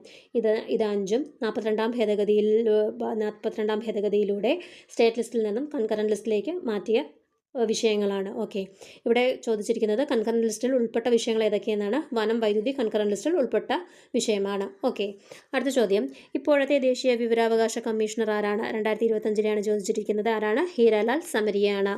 നിലവിലെ കേന്ദ്ര റെയിൽവേ മന്ത്രി ആരാണ്? ഓപ്ഷൻ സി അശ്വിനി വൈഷ്ണവാണ്. അശ്വിനി വൈഷ്ണവ്. ചോദ്യം 27, കൂറുമാറ്റം മൂലം അംഗത്തിന് അയോഗ്യത കൽപ്പിക്കുന്നത് 10ാം ഷെഡ്യൂളിലെ വ്യവസ്ഥകൾ പ്രകാരം ചുവടെ തന്നിരിക്കുന്നവയിൽ ആർക്കാണ് അധികാരമുള്ളത്? സ്പീക്കറിനാണ്. നമ്മൾ പറഞ്ഞ കാര്യമാണല്ലേ. കൂറുമാറ്റം മൂലം അംഗത്തിന് അയോഗ്യത കൽപ്പിക്കുന്നത് 10ാം ഷെഡ്യൂളിലെ വ്യവസ്ഥകൾ പ്രകാരം ആർക്കാണ് അധികാരമുള്ളത്? സ്പീക്കർക്കാണ് അധികാരമുള്ളത്. അടുത്ത ചോദ്യം, കേരളത്തിലെ ആരോഗ്യവകുപ്പ് നഗരങ്ങളിലെ ചേരികളിൽ താമസിക്കുന്ന സാധാരണക്കാരുടെ ആരോഗ്യ സംരക്ഷണത്തിനായി നടപ്പിലാക്കുന്ന പദ്ധതി ഏതാണ്? ഓപ്ഷൻ ബി ഉഷസ് ആണ്. ഉഷസ്. കേരളത്തിലെ ആരോഗ്യവകുപ്പ് നഗരങ്ങളിലെ ചേരികളിൽ താമസിക്കുന്ന സാധാരണക്കാരുടെ ആരോഗ്യ സംരക്ഷണത്തിനായി നടപ്പിലാക്കുന്ന പദ്ധതി എന്താണ്? ഉഷസ് ആണ്. ഉഷസ്. താലോലം എന്താണ്? 18 വയസ്സിൽ താഴെയുള്ള സെറിബ്രൽ പാൾസി, തലേസീമിയ, ഹിമോഫീലിയ പോലുള്ള രോഗങ്ങൾ ബാധിച്ച കുട്ടികൾക്കുള്ള ചികിത്സാ ധനസഹായമാണ് താലോലം. ഓക്കെ, അടുത്ത ചോദ്യം, താഴെ തന്നിരിക്കുന്നവയിൽ ഏത് ജില്ലയിലാണ് മനസ്വിനി എന്ന പേരിൽ ആദ്യത്തെ ട്രാൻസ്ജെൻഡർ അയൽക്കൂട്ടം രൂപീകരിച്ചത്? എവിടെയാണ്? Option C Kottayam. അപ്പം മനസ്വിനി എന്ന് പറയുന്നത് ട്രാൻസ്ജെൻഡേഴ്സിൻ്റെ അയൽക്കൂട്ടമാണ്. എവിടെയാണ് രൂപീകരിച്ചത്? കോട്ടയത്താണ്. അടുത്ത ചോദ്യം, കേരള സർക്കാർ സംസ്ഥാന രൂപീകരണത്തിൻ്റെ വജ്ര ജൂബിലി ആഘോഷങ്ങളുടെ ഭാഗമായി ആരംഭിച്ച നവകേരള മിഷൻ ഉദ്ഘാടനം ചെയ്തത് ഇവരിൽ ആരാണ്? ഓപ്ഷൻ ബി പി സദാശിവമാണ്. നവകേരള മിഷൻ ഉദ്ഘാടനം ചെയ്തത് ആരാണ്? പി സദാശിവം. കേരള സർക്കാർ സംസ്ഥാന രൂപീകരണത്തിൻ്റെ വജ്ര ജൂബിലി ആഘോഷങ്ങളുടെ ഭാഗമായിട്ടാണ് നവകേരള മിഷൻ വന്നത്. ഓക്കെ, അടുത്ത ചോദ്യം, താഴെ തന്നിരിക്കുന്നവയിൽ ആരാണ് 2 തവണ സംസ്ഥാന വനിതാ കമ്മീഷൻ അധ്യക്ഷ പദവി വഹിച്ചിട്ടുള്ളത്? ഓപ്ഷൻ ഡി ജസ്റ്റിസ് ഡി ശ്രീദേവിയാണ്. 2 തവണ സംസ്ഥാന വനിതാ കമ്മീഷൻ അധ്യക്ഷ പദവി വഹിച്ചിട്ടുള്ളത് ജസ്റ്റിസ് ഡി ശ്രീദേവിയാണ്. ആരാണ് ആദ്യത്തെ വനിതാ കമ്മീഷൻ അധ്യക്ഷ? സുഗതകുമാരിയാണ്. സുഗതകുമാരി ടീച്ചറാണ് ആദ്യത്തെ വനിതാ കമ്മീഷൻ അധ്യക്ഷ. അടുത്ത ചോദ്യം, കേരള സംസ്ഥാനത്തിലെ ഇപ്പോഴത്തെ പട്ടികജാതി പട്ടികവർഗ കമ്മീഷൻ ചെയർമാൻ ആരാണ്? ഓപ്ഷൻ ബി ജസ്റ്റിസ് ജി ശശീന്ദ്രനാണ്. Justice G Sasindran. ചോദ്യം 33, ഇപ്പോഴത്തെ കേരള സാഹിത്യ അക്കാദമി പ്രസിഡന്റ് ആരാണ്? 2025 കെ സച്ചിദാനന്ദനാണ്. കെ സച്ചിദാനന്ദൻ. തലച്ചോറിനെയും സുഷുമ്നെയും ആവരണം ചെയ്ത് കാണുന്ന സ്ഥലം ഏതാണ്? ഓപ്ഷൻ എ മെനിഞ്ചസ് ആണ്. മെനിഞ്ചസ്. എന്താണ് മൈലൻ ഷിത്ത്? ആക്സോണുകളെ ആവർത്തിച്ച് വലയം ചെയ്തിരിക്കുന്ന കൊഴുപ്പടങ്ങിയ സ്ഥലമാണ് മൈലൻ ഷിത്ത്. നാഡികളിലെ മൈലൻ ഷിത്ത് രൂപപ്പെട്ടിരിക്കുന്നത് ശ്വാൻകോശങ്ങളാലും മസ്തിഷ്കത്തിലെയും സുഷുമ്നയിലെയും മൈലൻ ഷിത്തിന് നിർമ്മിക്കപ്പെടുന്നത് ഒളിഗോഡെൻഡ്രോസൈറ്റിനാലും ആണ്. ഓക്കെ, എന്താണ് പെരിക്കാർഡിയം? ഹൃദയത്തെ പൊതിഞ്ഞ് സംരക്ഷിക്കുന്ന സ്ഥലമാണ് പെരിക്കാർഡിയം. പ്ലൂറാസ് സ്ഥലം ശ്വാസകോശത്തെ പൊതിഞ്ഞ് സംരക്ഷിക്കുന്നു. അടുത്ത ചോദ്യം, കാൽസ്യം കുറയുന്നത് മൂലമുണ്ടാകുന്ന രോഗം ഏതാണ്? ഓസ്റ്റിയോപോറോസിസ് ആണ്. ഓസ്റ്റിയോപോറോസിസ് ആണ് കാൽസ്യം കുറയുന്നത് മൂലമുണ്ടാകുന്ന രോഗം. പെല്ലഗ്ര എന്നതിൻ്റെ ഡെഫിഷ്യൻസിയാണ്? Vitamin B3യുടെ ഡെഫിഷ്യൻസിയാണ് pellagra. ബെർബറി ആണെങ്കിൽ വൈറ്റമിൻ B1ൻ്റെ ഡെഫിഷ്യൻസിയാണ്. മെഗലോബ്ലാസ്റ്റിക് അനീമിയ എന്തിൻ്റെ ഡെഫിഷ്യൻസി മൂലമുണ്ടാകുന്നതാണ്? വൈറ്റമിൻ B9ൻ്റെ അഭാവം മൂലമുണ്ടാകുന്നതാണ് മെഗലോബ്ലാസ്റ്റിക് അനീമിയ. എന്നാൽ വൈറ്റമിൻ B12ൻ്റെ അഭാവം മൂലമുണ്ടാകുന്നത് എന്താണ്? പെർനീഷ്യസ് അനീമിയാണ്. Pernicious anaemia. ഓക്കെ, അടുത്ത ചോദ്യം. ചുവടെ നൽകിയിരിക്കുന്നവയിൽ ബാക്ടീരിയ രോഗം അല്ലാത്തത് ഏതാണ്? നിപ്പയാണ്. നിപ്പ ഒരു വൈറസ് രോഗമാണ്. ബാക്ടീരിയ രോഗത്തിൽ ഉൾപ്പെടുന്നത് ഏതാണ്? ക്ഷയരോഗം, ഡിഫ്തീരിയ, ആന്ത്രാക്സ് എന്നിവയാണ് ബാക്ടീരിയ രോഗങ്ങളിൽ ഉൾപ്പെടുന്നത്. ഓക്കെ, അടുത്ത ചോദ്യം. വൺ ഹെൽത്ത് പ്രോഗ്രാമിൻ്റെ പ്രധാന ലക്ഷ്യം എന്താണ്? ഓപ്ഷൻ ഡി ആണ്. മനുഷ്യൻ, മൃഗങ്ങൾ, പരിസ്ഥിതി എന്നിങ്ങനെ 3 മേഖലകളുടെ ആരോഗ്യ സംരക്ഷണം ഏകോപിപ്പിച്ചിട്ടുള്ള സംയുക്ത പ്രവർത്തനമാണ് എന്ത്? വൺ ഹെൽത്ത് എന്ന് പറയുന്നത്. One health. അടുത്ത ചോദ്യം. കൊഴുപ്പടിഞ്ഞ് രക്തധമനികളിൽ വ്യാസം കുറയുന്നത് മൂലമുണ്ടാകുന്ന രോഗം എന്താണ്? അതീറോസ്ക്ലീറോസിസ് ആണ്. കൊഴുപ്പടിഞ്ഞ് രക്തധമനികളുടെ വ്യാസം കുറയുന്നത് മൂലമുണ്ടാകുന്ന രോഗമാണ് അതീറോസ്ക്ലീറോസിസ് എന്ന് പറയുന്നത്. ഓക്കെ, അടുത്ത ചോദ്യം. കേരളത്തിൽ കടലിൻ്റെ സംഭരണശേഷി കുറയ്ക്കുന്നതിനുള്ള പ്രധാന കാരണം എന്താണ്? മണൽ ഖനനമാണ്. മണൽ ഖനനമാണ് കേരളത്തിലെ കടലുകളുടെ സംഭരണശേഷി കുറയുന്നതിനുള്ള പ്രധാന കാരണം. ചോദ്യം 40. Genesis and evolution of organics in space എന്ന 2ാം സിംപോസിയം ഏത് നഗരത്തിലാണ് സംഘടിപ്പിച്ചിരിക്കുന്നത്? Option A Bangalore. Genesis and evolution of organic in space എന്ന 2ാം സിംപോസിയം ഏത് നഗരത്തിലാണ് സംഘടിപ്പിച്ചിരിക്കുന്നത്? ഓപ്ഷൻ എ ബാംഗ്ലൂരിലാണ്. 41. കേരളത്തിൽ ഇന്ത്യയുടെ ആദ്യത്തെ ബട്ടർഫ്ലൈ സങ്കേതമായത് ഏത് പ്രദേശത്താണ്? ഓപ്ഷൻ ബി ആറളം വന്യജീവി സങ്കേതം. കേരളത്തിൽ ഇന്ത്യയുടെ ആദ്യത്തെ ബട്ടർഫ്ലൈ സങ്കേതമായത് ഏത് പ്രദേശമാണ്? ആറളം വന്യജീവി സങ്കേതമാണ്. ആറളം വന്യജീവി സങ്കേതം. 42. ഡോറിൽ ഉപയോഗിച്ചിരിക്കുന്ന വൈദ്യുതകാന്തിക തരംഗം ഏതാണ്? ഡോറിൽ ഉപയോഗിച്ചിരിക്കുന്ന വൈദ്യുത കാന്തിക തരംഗം ഏതാണ്? ഓപ്ഷൻ ബി മൈക്രോവേവ് ആണ്. മൈക്രോവേവ്. 43. പർവ്വത പ്രദേശങ്ങളിൽ വെള്ളത്തിൻ്റെ തിളനില എങ്ങനെയായിരിക്കും? കുറയുന്നു. പർവ്വത പ്രദേശങ്ങളിൽ വെള്ളത്തിൻ്റെ തിളനില കുറവായിരിക്കും. ഓക്കെ, അടുത്ത ചോദ്യം. ഭൂമിയുടെ ഗ്രാവിറ്റി മൂലമുള്ള ത്വരണം g acceleration due to gravity ആണെങ്കിൽ ഭൂമിയുടെ അതേ ഭാരവും ഇരട്ടി ആരവുമുള്ള ഒരു ഗ്രഹത്തിൻ്റെ ഗ്രാവിറ്റി മൂലമുള്ള ത്വരണം എന്താണ്? ഓപ്ഷൻ എ G/4 ആണ്. ഓക്കെ, അടുത്ത ചോദ്യം. അതിഥി തൊഴിലാളികളുടെ കുട്ടികളുടെ വിദ്യാഭ്യാസ പുരോഗതിക്ക് വേണ്ടിയിട്ട് കേരള സർക്കാർ ആവിഷ്കരിച്ച പദ്ധതി ഏതാണ്? ഓപ്ഷൻ ഡി ജ്യോതിയാണ്. ജ്യോതി. ഇപ്പോൾ റീസെൻ്റായിട്ട് 1-2 തവണ ഈ ക്വസ്റ്റ്യൻ ചോദിച്ചിട്ടുണ്ട്. അതിഥി തൊഴിലാളികളുടെ കുട്ടികളുടെ വിദ്യാഭ്യാസ പുരോഗതിക്ക് വേണ്ടിയിട്ട് കേരള സർക്കാർ ആവിഷ്കരിച്ച പദ്ധതിയാണ് ജ്യോതി പദ്ധതി. ചോദ്യം 46. ലോകത്തിലെ ഏറ്റവും ഉയരം കൂടിയ റെയിൽവേ പാലമായ ചെനാബ് റെയിൽവേ പാലം ഇന്ത്യയിൽ ഏത് സംസ്ഥാനത്തിലാണ് സ്ഥിതി ചെയ്യുന്നത്? Option C Jammu Kashmir. ജമ്മു കാശ്മീരിലാണ് ലോകത്തിലെ ഏറ്റവും ഉയരം കൂടിയ റെയിൽവേ പാലമായ ചെനാബ് റെയിൽവേ പാലം സ്ഥിതി ചെയ്യുന്നത്. അടുത്ത ചോദ്യം.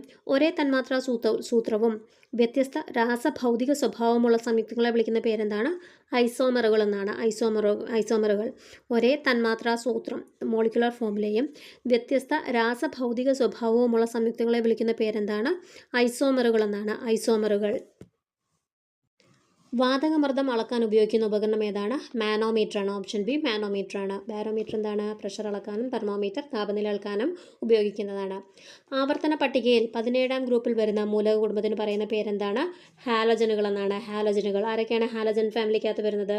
Fluorine, chlorine, bromine, iodine, astatine, tennessine. ആരൊക്കെയാണ്? Fluorine, chlorine, bromine, iodine, astatine, tennessine. ഇവരിത്രയുമാണ് 17ാം ഗ്രൂപ്പ് ഉൾപ്പെടുന്നത്. ഇന്ത്യയിലെ ആദ്യത്തെ artificial intelligence data centre park നിലവിൽ സ്ഥിതി ചെയ്യുന്ന സംസ്ഥാനം ഏതാണ്? ഛത്തീസ്ഗഡ് ആണ്. ഇന്ത്യയിലെ ആദ്യത്തെ artificial intelligence data centre park നിലവിൽ സ്ഥിതി ചെയ്യുന്ന സംസ്ഥാനം ഏതാണ്? Option A Chhattisgarh. രസതന്ത്രത്തിനുള്ള നോബൽ സമ്മാനം ലഭിച്ച ഇന്ത്യക്കാരനാരാണ്? Option B Venkatraman Ramakrishnan. രസതന്ത്രത്തിനുള്ള നോബൽ സമ്മാനം ലഭിച്ച ഇന്ത്യക്കാരനാരാണ്? വെങ്കിട്ടരാമൻ രാമകൃഷ്ണൻ. 2025 രസതന്ത്രത്തിനുള്ള നോബൽ പ്രൈസ് കിട്ടിയത് ആർക്കൊക്കെയായിരുന്നു? മെറ്റൽ ഓർഗാനിക് ഫ്രെയിംവർക്കിൻ്റെ കണ്ടുപിടുത്തവുമായി ബന്ധപ്പെട്ട് Omar M Yaghi, Susumu Kitagawa, Richard Robinson. ആർക്കൊക്കെയായിരുന്നു? Omar M Yaghi, Susumu Kitagawa, Richard Robinson എന്നിവർക്കാണ് 2025 നോബൽ പ്രൈസ് കിട്ടിയത്. നോബൽ സമ്മാനം ലഭിച്ച ഇന്ത്യക്കാരനാരാണ്? വെങ്കിട്ടരാമൻ രാമകൃഷ്ണൻ. അടുത്ത ചോദ്യം. താഴെ തന്നിരിക്കുന്നവയിൽ വൈകുണ്ഠസ്വാമികളെക്കുറിച്ച് ശരിയായ പ്രസ്താവനകൾ ഏതൊക്കെയാണ്? 1ഉം 4ഉമാണ് ശരി. ബ്രിട്ടീഷുകാരെ വെന്നീജർ എന്ന് വിളിച്ചു. സ്വാമിത്തോപ്പിൽ ജനിച്ചു. സഹോദര സംഘം സ്ഥാപിച്ചതാരാണ്? സഹോദരൻ അയ്യപ്പനാണ്. സഹോദരൻ അയ്യപ്പൻ. മോക്ഷപ്രദീപം ആരുടെ കൃതിയാണ്? മോക്ഷപ്രദീപം ബ്രഹ്മാനന്ദ ശിവയോഗിയുടെയാണ്. മോക്ഷപ്രദീപ ഖണ്ഡനമാണെങ്കിൽ ചട്ടമ്പിസ്വാമികളുടെയുമാണ്. 2026 ഏഷ്യൻ ഗെയിംസിന് വേദിയാകുന്ന രാജ്യം ഏതാണ്? ഓപ്ഷൻ സി ജപ്പാനാണ്. ജപ്പാൻ. കേരളത്തിലെ സംഗീതത്തിൻ്റെ അഗസ്റ്റൻ യുഗം എന്ന് വിശേഷിപ്പിക്കുന്നത് ആരുടെ ഭരണകാലത്തെയാണ്? സ്വാതി തിരുനാളിൻ്റെ ഭരണകാലത്തെയാണ് കേരള സംഗീതത്തിൻ്റെ അഗസ്റ്റൻ യുഗം എന്ന് വിശേഷിപ്പിക്കുന്നത്. അടുത്ത ചോദ്യം, താഴെ തന്നിരിക്കുന്നവയിൽ മലയാളത്തിലെ ആദ്യത്തെ സാഹിത്യ മാസിക എന്ന സാഹിത്യ ചരിത്രകാരന്മാർ രേഖപ്പെടുത്തിയിട്ടുള്ള ഒരു ആനുകാലികം ഏതാണ്? Option A Vidyavilasini. മലയാളത്തിലെ ആദ്യത്തെ സാഹിത്യ മാസിക എന്ന സാഹിത്യ ചരിത്രകാരന്മാർ രേഖപ്പെടുത്തിയിട്ടുള്ള ആനുകാലികം ഏതാണ്? വിദ്യാവിലാസിനി. ഓക്കെ. അടുത്ത ചോദ്യം, താഴെ തന്നിരിക്കുന്നവയിൽ ശരിയായ ജോഡികൾ ഏതൊക്കെയാണ്? 1ഉം 2ഉമാണ് ശരി. Kalyanamal Sardar KM Panikkar, Premamritham CV Raman Pillai. പറങ്കിപ്പടയാളിയും സർദാർ KM പണിക്കരാണ്. Okay. Kalyanamal Sardar KM Panikkar, Premamritham CV Raman Pillai. അടുത്ത ചോദ്യം, ഏത് ബഹിരാകാശ പേടകം വഴിയാണ് സുനിത വില്യംസും സഹയാത്രികരും അന്താരാഷ്ട്ര ബഹിരാകാശ നിലയത്തിൽ എത്തിയത്? ഏതാണ്? ബോയിങ് സ്റ്റാർ ലൈനറിലാണ് അല്ലേ? Option D Boeing star liner. തിരിച്ചു വന്നതാണെങ്കിൽ ഡ്രാഗൺ ക്രൂയിലുമാണ്. ഓക്കെ. 2024 സാഹിത്യത്തിനുള്ള നോബൽ സമ്മാനം ലഭിച്ചത് ആർക്കാണ്? Option D ഹാൻകാങ്ങിനാണ്. 2025 സാഹിത്യത്തിനുള്ള നോബൽ സമ്മാനം ലഭിച്ചത് ആർക്കാണ്? ലാസ്ലോ ക്രസാനോ ഹോർക്കായ്ക്കാണ്. 2025 സാഹിത്യത്തിനുള്ള നോബൽ സമ്മാനം ലഭിച്ചത്. ഓക്കെ. അടുത്ത ചോദ്യം, ചുവടെ കൊടുത്തിട്ടുള്ളവയിൽ മെയിൻ മെമ്മറി എന്നറിയപ്പെടുന്നത് ഏതാണ്? ഓപ്ഷൻ സി റാമിനെയാണ് മെയിൻ മെമ്മറി എന്നറിയപ്പെടുന്നത്. ചോദ്യം 60, ചുവടെ കൊടുത്തിട്ടുള്ളവ പൊരുത്തപ്പെടുത്തുക. കറക്റ്റ് നമുക്ക് പറയാം. ഓപ്പറേറ്റിംഗ് സിസ്റ്റം ഏതാണ്? ഉബുണ്ടു ആണ്. ഉബുണ്ടു. DBMS പാക്കേജ് എന്താണ്? ഡേറ്റാബേസ് മാനേജ്മെൻറ്റ് സിസ്റ്റം പാക്കേജ് എന്താണ്? MySQL ആണ്. MySQL. ഇമേജ് എഡിറ്റർ ഏതാണ്? GIMP ആണ്. പ്രസൻറ്റേഷൻ സോഫ്റ്റ്വെയർ ഏതാണ്? ലിബറോ ഓഫീസ് ഇംപ്രസ് ആണ് പ്രസൻറ്റേഷൻ സോഫ്റ്റ്വെയർ. ഓക്കെ. അടുത്ത ചോദ്യം, താഴെ പറയുന്നവയിൽ ഗൈഡഡ് മീഡിയ അല്ലാത്തത് ഏത്? 2ഉം 4ഉമാണ് ഗൈഡഡ് മീഡിയ അല്ലാത്തത്. കറക്റ്റ് ഏതാണെന്ന് നോക്കാം. ഗൈഡഡ് മീഡിയയ്ക്കകത്ത് വരുന്ന ഏതൊക്കെയാണ്? ഓപ്റ്റിക്കൽ ഫൈബറും കോയാക്സിയൽ കേബിളുമാണ് ഗൈഡഡ് മീഡിയയ്ക്കകത്ത് വരുന്നത്. ഓപ്റ്റിക്കൽ ഫൈബറും കോയാക്സിയൽ കേബിളും. ഓക്കെ. അടുത്ത ചോദ്യം, MS എഡ്ജ് എന്താണ്? ഒരു വെബ് ബ്രൗസറാണ്. MS എഡ്ജ്, മൈക്രോസോഫ്റ്റ് എഡ്ജ് എന്നത് എന്താണ്? ഒരു വെബ് ബ്രൗസറാണ്. അടുത്ത ചോദ്യം, നമ്മുടെ വിവരങ്ങൾ സോഷ്യൽ മീഡിയയിലൂടെ ശേഖരിച്ച് ഭീഷണിപ്പെടുത്തുന്നതിന് ഏതുതരം സൈബർ കുറ്റകൃത്യമാണ്? സൈബർ സ്റ്റോക്കിംഗ് ആണ്. നമ്മുടെ വിവരങ്ങൾ സോഷ്യൽ മീഡിയയിലൂടെ ശേഖരിച്ച് ഭീഷണിപ്പെടുത്തുന്നത് ഏതുതരം സൈബർ കുറ്റകൃത്യമാണ്? സൈബർ സ്റ്റോക്കിംഗ് ആണ്. അടുത്ത ചോദ്യം, വിവരാവകാശ നിയമം 2005 പ്രകാരം ഒഴിവാക്കപ്പെട്ട വിവരം ആവശ്യപ്പെട്ടുകൊണ്ടുള്ള അപേക്ഷ നിരസിക്കുന്ന ഉത്തരവിൽ വ്യക്തമാക്കേണ്ട വസ്തുത എന്താണ്? മേൽപ്പറഞ്ഞവയെല്ലാമാണ്. എന്താണ്? അപേക്ഷ നിരസിക്കുന്നതിനുള്ള കാരണങ്ങൾ പറഞ്ഞിരിക്കണം. അപ്പീൽ അധികാരികളുടെ വിലാസം, അപ്പീൽ സമർപ്പിക്കുന്നതിനുള്ള സമയപരിധി. ഇത് ഇത്രയും വിവരാവകാശ നിയമം 2005 പ്രകാരം ഒഴിവാക്കപ്പെട്ട വിവരം ആവശ്യപ്പെട്ടുകൊണ്ടുള്ള അപേക്ഷയിൽ പറഞ്ഞിരിക്കണം. ഓക്കെ. അടുത്ത ചോദ്യം, ചുവടെ തന്നിരിക്കുന്നവയിൽ ഉപഭോക്തൃ സംരക്ഷണ നിയമം സംബന്ധിച്ച് ശരിയായ പ്രസ്താവന ഏത്? 1ഉം 3ഉമാണ് ശരി. ഉപഭോക്തൃ സംരക്ഷണ നിയമം 2019 ലോക്സഭയിൽ 2019 ജൂലൈ 8 അവതരിപ്പിച്ചു. ഉപഭോക്തൃ സംരക്ഷണ നിയമം 2019 1986 ഉപഭോക്തൃ സംരക്ഷണ നിയമത്തെ റദ്ദാക്കി. ഇത് രണ്ടുമാണ് കറക്റ്റായിട്ട് വരുന്നത്. അപ്പം ഡേറ്റ് ഒന്ന് നോക്കി വെച്ചോണം. ലോകസഭയിൽ അവതരിപ്പിച്ചത് എന്നാണ്? 2019 ജൂലൈ 8 2019 ജൂലൈ 8 ലോകസഭയിൽ പ്രസൻറ്റ് ചെയ്തു. ഓക്കെ. അടുത്ത ചോദ്യം, ഏത് പദവിയിലിരിക്കുന്ന ആളായിരിക്കണം സംസ്ഥാന മനുഷ്യാവകാശ കമ്മീഷൻ്റെ അധ്യക്ഷൻ? സംസ്ഥാന മനുഷ്യാവകാശ കമ്മീഷൻ്റെ അധ്യക്ഷനാണെങ്കിൽ ഹൈക്കോടതി ചീഫ് ജസ്റ്റിസ് ആയിരിക്കണം അല്ലേ? നിലവിലോ അല്ലെങ്കിൽ റിട്ടയർഡ് ആയിട്ടോ ഉള്ളതായിട്ടുള്ള ഹൈക്കോടതി ചീഫ് ജസ്റ്റിസ് ആയിരിക്കണം സംസ്ഥാന മനുഷ്യാവകാശ കമ്മീഷൻ്റെ അധ്യക്ഷൻ. അടുത്ത ചോദ്യം, 2005 ഗാർഹിക പീഡന നിയമത്തിൽ ഉൾക്കൊള്ളിച്ചിട്ടുള്ള അധ്യായങ്ങളുടെയും വകുപ്പുകളുടെയും എണ്ണം എത്രയാണ്? 5 അധ്യായങ്ങൾ, 37 വകുപ്പുകൾ. ഈ ക്വസ്റ്റ്യൻ ഇതിപ്പം റിപ്പീറ്റഡ് ആയിട്ട് വരുന്നുണ്ട്. കഴിഞ്ഞ ഒരു എക്സാമിന് ഉപഭോക്തൃ സംരക്ഷണ നിയമത്തിലെ ചാപ്റ്റേഴ്സിൻ്റെയും സെക്ഷൻസിൻ്റെയും എണ്ണം ചോദിച്ചു. അതുപോലെ തന്നെ വിവരാവകാശത്തിൻ്റെയും ചോദിച്ചിട്ടുണ്ട്. അപ്പം നമുക്കതൊന്ന് പഠിച്ചു വയ്ക്കാം. ഗാർഹിക പീഡന നിയമത്തിൽ ഉൾക്കൊള്ളിച്ചിട്ടുള്ള അധ്യായങ്ങൾ എത്രയാണ്? 5 അധ്യായങ്ങളും 37 വകുപ്പുകളുമാണ്. 2005 ഗാർഹിക പീഡന നിരോധന നിയമം പാസ്സാക്കുന്നത്. 2005 സെപ്റ്റംബർ 13 പാസ്സാക്കുന്നത്. നിലവിൽ വരുന്നത് 2006 ഒക്ടോബർ 26 ഗാർഹിക പീഡന നിരോധന നിയമം നിലവിൽ വരുന്നത്. അധ്യായങ്ങൾ എത്ര എണ്ണമാണ്? 5 എണ്ണമാണുള്ളത്. വകുപ്പുകൾ 37 എണ്ണമാണ്.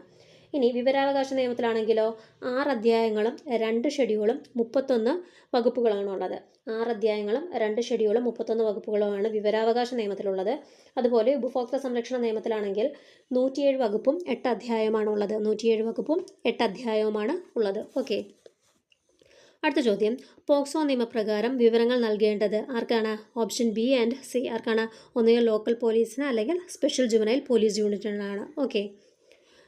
അടുത്ത ചോദ്യം 2025 ജൂലൈ 1 മുതലുള്ള സാമ്പത്തിക കാര്യ സെക്രട്ടറി ആരാണ്?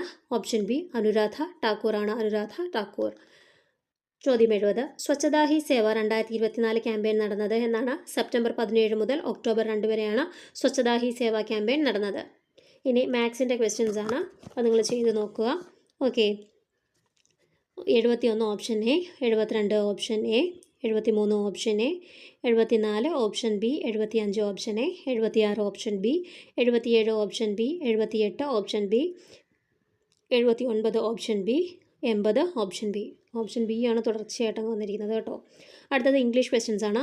Neither of the two men was very tall ആണ്. Neither of the two men was very tall. Neither ഓഫിന് ശേഷം സിംഗുലാർ. ഓക്കെ, നെയ്തർ ഓഫിന് ശേഷം singular. Neither of the two men was very toll. അടുത്ത ചോദ്യം I have been living in this city since 2015. ഒരു particular year പറഞ്ഞിട്ടുള്ളത് കൊണ്ട് since ആണ് നമ്മൾ ഉപയോഗിക്കുന്നത്. I have been living in the city since 2015. അടുത്ത ചോദ്യം dash rose is the loveliest of all flowers. എല്ലാ ഫ്ലവേഴ്സിലും ലവ്ലിയസ്റ്റ് റോസ് ആണ്. റോസ് എന്ന് എടുത്ത് പറഞ്ഞിരിക്കുന്നത് കൊണ്ട് തന്നെ the rose is the loveliest of all flowers. അടുത്ത ചോദ്യം pick up the correct spelling from the choices given below. ഏതാണ്? ഓപ്പർച്യൂണിറ്റി ബി ആണ് കറക്റ്റ്. ഒപ്പോ എന്ന് ഓർത്ത് വെച്ചിരുന്നാൽ മതി. Opportunity TUNITY. ഈ ഓപ്പറാണ് നമുക്ക് തിരിഞ്ഞു പോകണം. OPP O ആണോ യു ആണോ എന്നുള്ളത്. അപ്പോൾ ഒപ്പോ എന്ന് നമ്മൾ ഓർത്ത് വെച്ചിരുന്നാൽ മതി. Okay, OPPOTURNITY. അടുത്ത ചോദ്യം pick the correct question tag. ഏതാണ്? Your brother plays well doesn't he. Okay, അടുത്ത ചോദ്യം what do you mean by the idiom a piece of cake. ഈ പീസ് ഓഫ് കേക്ക് എന്ന് പറഞ്ഞാൽ എന്താണ്? Something that is very easy. അതാണ് a piece of cake എന്ന് പറയുന്നത്. കേക്ക് പെട്ടെന്ന് തിന്ന് തീർക്കാൻ ഓർത്താൽ മതി. അപ്പം എ പീസ് ഓഫ് കേക്ക് എന്ന് പറഞ്ഞാൽ something that is very easy. അടുത്ത ചോദ്യം pick the word that is opposite in meaning to the word profound. പ്രൊഫൗണ്ടിൻ്റെ ഓപ്പോസിറ്റ് ആണ് ചോദിച്ചിരിക്കുന്നത്. എന്താണ്? സൂപ്പർഫിഷ്യൽ. പ്രൊഫൗണ്ടിൻ്റെ ഓപ്പോസിറ്റ് എന്താണ്? സൂപ്പർഫിഷ്യൽ. അടുത്ത ചോദ്യം by the end of this week I dash here for 10 years. എന്താണ്? I will have worked here for 10 years. Future perfect tense ആണ് അല്ലേ? By the end of this week I will have worked here for 10 years. അടുത്ത ചോദ്യം what do you mean by the term magnum opus. Magnum opus എന്ന് പറഞ്ഞാൽ എന്താണ്? A great work. Magnum opus എന്താണ്? A great work. അടുത്ത ചോദ്യം what do you call someone who is beginner in any profession. തുടക്കക്കാരൻ എന്താണ് പറയുന്നത്? നോവിസ്. നോവിസ് എന്നാണ് പറയുന്നത്. Option B novice. ഇനി മലയാളം ചോദ്യങ്ങളാണ്. ചേട്ടൻ പര്യായപദം ഏതാണ്? അഗ്രജൻ. ചേട്ടൻ ആരാണ്? അഗ്രജൻ. കനിഷ്ഠൻ ആരാണ്? അനിയനാണ്. അപ്പം അഗ്രജൻ കനിഷ്ഠൻ. Okay, opposite. അപ്പം ചേട്ടൻ ആരാണ്? അഗ്രജൻ. കനിഷ്ഠൻ ആരാണ്? അനുജൻ. ഓക്കെ, അടുത്ത ചോദ്യം അയക്കുന്നവൻ എന്നർത്ഥം വരുന്ന പദം ഏതാണ്? പ്രേഷകനാണ്. അയക്കുന്നവൻ ആരാണ്? പ്രേഷകൻ. അടുത്ത ചോദ്യം മൈറ്റ് ഇസ് റൈറ്റ് സമാനമായ മലയാളത്തിലെ ചൊല്ലേത്. മൈറ്റ് ഇസ് റൈറ്റ് എന്ന് പറഞ്ഞാൽ കയ്യൂക്കുള്ളവൻ, കാര്യക്കാരൻ. വിപരീത പദത്തിൽ തെറ്റായത് ചോദിച്ചിരിക്കുന്നു. ഏതാണ്? സി ആണ് തെറ്റ്. കറക്റ്റ് നമുക്ക് വായിക്കാം. രാഗം, ദ്വേഷം, ഹ്രസ്വം, ദീർഘം, സഹിതം, രഹിതം. ഓക്കെ, ഇത് മൂന്നും കറക്റ്റാണ്. ഭൂമി സമാനാർത്ഥമുള്ള പദം ഏതാ? മേദിനിയാണ്. ഭൂമി ഏതാണ്? മേദിനിയാണ്. താഴെ കൊടുത്തിരിക്കുന്നവയിൽ പൂജക ബഹുവചനം ഏത്? 3ഉം 4ഉമാണ് പൂജക ബഹുവചനം. സ്വാമികളും ഗുരുക്കളും. സ്വാമികളും ഗുരുക്കളും എന്ത് ബഹുവചനമാണ്? പൂജക ബഹുവചനം. അടുത്ത ചോദ്യം ആഗമസന്ധിക്ക് ഉദാഹരണം ഏത്? തിരുവോണം. ഓക്കെ, വാ ആഗമിച്ചു. തിരു പ്ലസ് ഓണമാണ് തിരുവോണം. വാ ആഗമിച്ചപ്പം ആഗമസന്ധി തിരുവോണം. ശരിയായ പദം ഏത്? മടയൻ. മടയൻ എന്തിടാണ്? എസ്ഡ ആണ്. മടയൻ എസ്ഡ ആണ്. ഓക്കെ, അടുത്തത് ഏവൾ പിരിച്ചെഴുതുക. ഏവൾ എങ്ങനെയാണ് പിരിച്ചെഴുതുന്നത്? എ പ്ലസ് അള്ളാണ് ഏവൾ. എ പ്ലസ് അള്ളാണ് ഏവൾ. അടുത്ത ചോദ്യം നിരൂപകൻ സ്ത്രീലിംഗ പദമേത്? നിരൂപകൻ്റെ സ്ത്രീലിംഗം നിരൂപകൻ. അപ്പം ഇത്രയുമാണ് 100 ക്വസ്റ്റ്യൻസ്. LD ലെവൽ ക്വസ്റ്റ്യൻസ് ആണല്ല. അടുത്ത VFA, LGS, company board LGS പോലുള്ള വെബ് ക്വാളിറ്റി പോലുള്ള എക്സാമുകൾ എഴുതുന്നവർ തീർച്ചയായും പ്രാക്ടീസ് ചെയ്തിരിക്കേണ്ട ഒരു ക്വസ്റ്റ്യൻ ആണ്. അപ്പം ക്വസ്റ്റ്യൻ പേപ്പർ ഡിസ്കഷൻ ഇഷ്ടപ്പെട്ടെങ്കിൽ എല്ലാവരും ഒന്ന് ലൈക്ക് ചെയ്യുക, ചാനൽ ഒന്ന് സബ്സ്ക്രൈബ് ചെയ്ത് സപ്പോർട്ട് ചെയ്യുക. ഓക്കെ, പുതിയ ക്വസ്റ്റ്യൻസുമായിട്ട് വീണ്ടും കാണാം. നമ്മൾ PSC നടത്തുന്ന എല്ലാ ക്വസ്റ്റ്യൻസും ഡിസ്കസ് ചെയ്യുന്നുണ്ട്. റീസെൻ്റായിട്ട് PSC 2026-ലും 2025-ലും നടത്തിയ ക്വസ്റ്റ്യൻസാണ് ഇപ്പോൾ നമ്മൾ ഡിസ്കസ് ചെയ്തുകൊണ്ടിരിക്കുന്നത്. സ്പെഷ്യൽ എക്സാംസ്, ടെക്നിക്കൽ എക്സാംസ് ഉൾപ്പെടെയുള്ള എല്ലാ ക്വസ്റ്റ്യൻസും എടുത്ത് ഡിസ്കസ് ചെയ്യുന്നുണ്ട്. ഓക്കെ, അപ്പം കാണാത്തവർ കയറി കണ്ട് നോക്കുക. പ്ലേലിസ്റ്റ് ഇവിടെ കൊടുത്തേക്കാം. ഡിഗ്രി ലെവൽ എക്സാംസും എല്ലാ ലെവൽ എക്സാംസും ഡിസ്കസ് ചെയ്യുന്നുണ്ട്.